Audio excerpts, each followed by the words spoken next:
السلام عليكم ورحمة الله وبركاته. ازيكم يا حبايبي؟ عاملين ايه؟ يا رب تكونوا بألف صحة وخير. فيديو جديد ونسمي بسم الله. معايا هنا كابوريا، انا غسلتها بالواحدة، نزلت منها كل الرمل، حطيت عليها معلقة ملح وعصرت ليمونة وسبتها شوية. ومعايا هنا كيلو من السمك ده، مش عارفة تعرفوه ولا لا، هو اسمه مكرونة. ده سمك بحر، يعني سمك مية مالحة. طبعا عارفين كلنا سمك البحر بيبقى مغذي قد ايه، بيبقى فيه فسفور قد ايه، خصوصا كمان بيبقى واكل سمك. هنفتح بطنه مع بعض دلوقتي ونشوف بيتنضف ازاي وايه اللي بيتنضف فيه. بسم الله الرحمن الرحيم. بص، انا دايما بحب افتح بطن السمكة من تحت كده مش من فوق. ما شاء الله، بصوا بطنها نضيفة ازاي، والسمك ده كله لحم، حتى الشوك بتاعه مش بيبقى جامد، الشوك بتاعه طري، بيبقى عامل زي الغضاريف كده. وهنا هشيل القشر اللي عليه، القشر بتاعه مش بيبقى ماسك، يعني سهل ان انت تشيليه زي قشر السردين بالظبط. خلاص كده نضفنا السمكة بتاعتنا، شاطفة تحت المية، هتبقى عندنا السمكة نضيفة زي الفل. بصوا بقى هنا يا حبايبي، انا هنا كنت طفيت الكاميرا وقلت هنضف السمك وارجع اصور تاني، بس بصراحة قلت لازم تشوفوا المنظر الحلو ده. بصوا كده طلعت ايه من بطن السمكة دي، سردينة. بصوا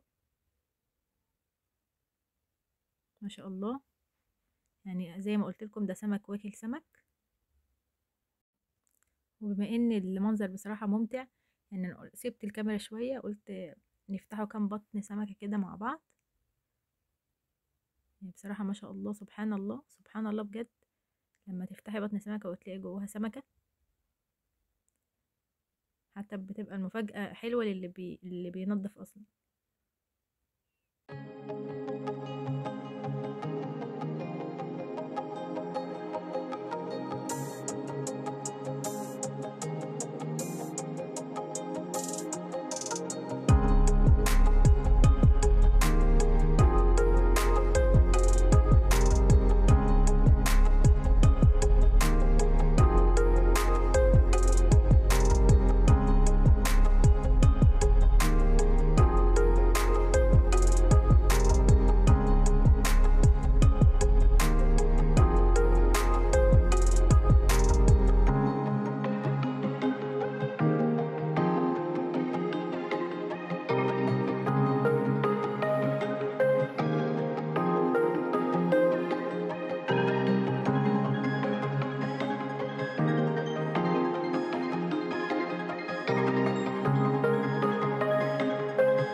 رجعت لكم تاني حبايبي، يا رب تكونوا استمتعتوا زي ما انا استمتعت بالظبط.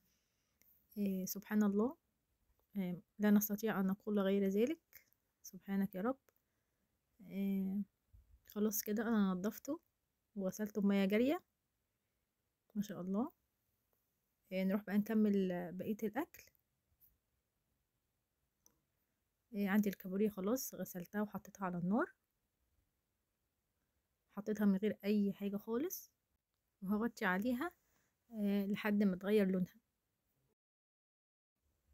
اول ما تغير لونها هنبدأ نحط عليها الخضار بتاعنا والبهارات. طبعا معايا طماطمايه وقرن فلفل وبصلايه متوسطة، تقطيع عشوائي يعني مش بأي شكل يعني. كمان هعصر عليها ليمونة وهحط القشر بتاعها. كل ده احنا لسه ما حطيناش فيها مية ولا حاجة. هنحط البهارات بتاعتنا ونحط المية ونقلبها. معايا معلقة كمون، معلقة فلفل اسود، وكمان معلقة ملح. انا مش هحط شطة او بابريكا لان الفلفل اللي انا حطاه دوت يعني حامي. هبدأ اقلبها بقى، اطلع اللي تحت فوق واللي فوق تحت كده، تقليبة حلوة كمان عشان تتملح وتاخد من كتل البهارات اللي احنا حطيناها. وهزود المية بتاعتي. انا مش هغطيها ولا حاجة، انا ما بحبش اغطي الكابوريا بالمية، وهي غلوتين او 3 وخلاص كده تبقى استوت.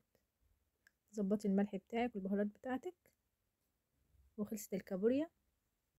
ما شاء الله الكابوريا دي كانت نتشي وكانت مليانة بطارخ. صحة وهنا يا رب على قلب كل من كل.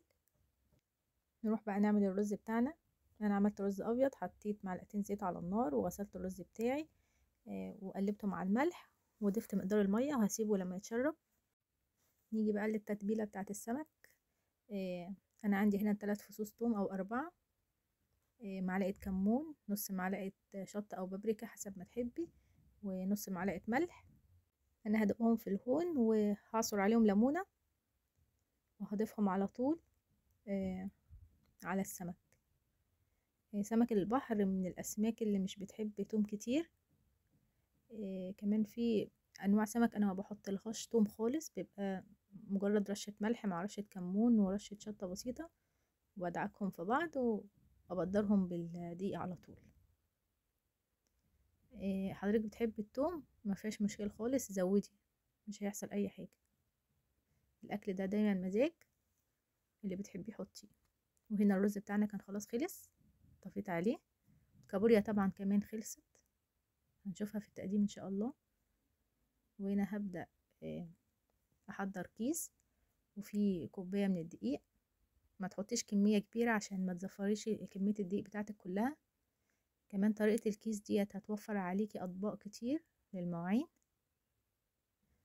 وطبعا مش هتبهدلك الدنيا بالدقيق.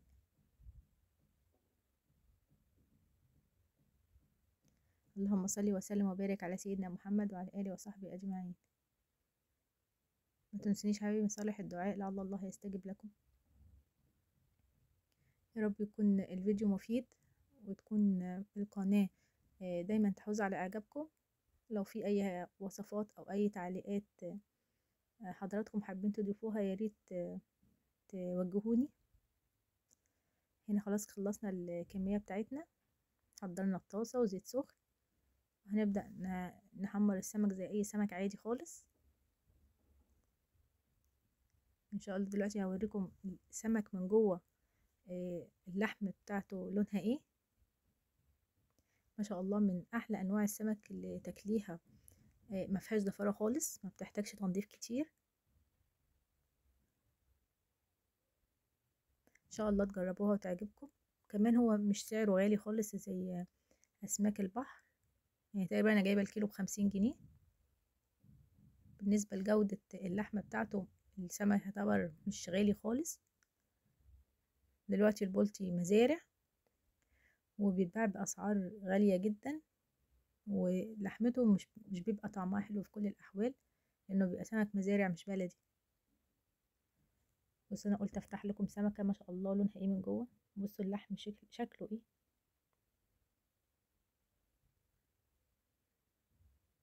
بصوا كمان الشوكة بتاعته هطلعها لكم دلوقتي. زي ما قلت لكم هي عاملة زي الغضاريف، مش شوكة جامدة ولا حاجة.